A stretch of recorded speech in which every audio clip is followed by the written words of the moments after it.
Guys, mag-i-steam tayo ng isda.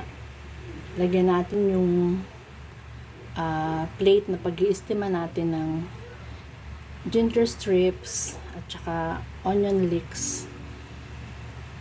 Diyan natin ipapatong ang isda. Ayan. Ito lang guys ang ating i-steam. Kasi yung lower part, ibang luto naman. Kasi hindi lahat ng member of the family ay gusto ng steam. Kaya yung parting pababa ating i-escabeche naman. Okay.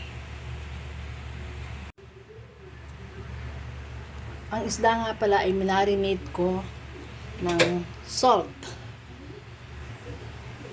Tapos dapat lalagyan ng pepper pero isa ang kamay ko. Wait lang, hindi pwede. Guys, may black pepper na yan. So, ito pa yung ginger strips. Ayusin natin sa ibabaw. Yan. At saka ang shiitake mushroom strips. Yan, lagay natin din sa ibabaw. Yan.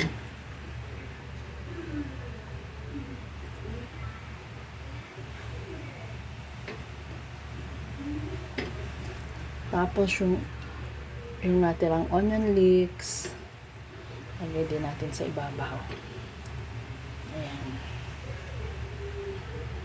Tapos lalagyan natin ng kaunting toyo lang sa ibabaw. Ayan.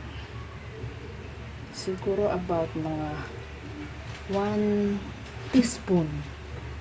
Tapos lagyan natin ng sesame oil. Yan. That's it.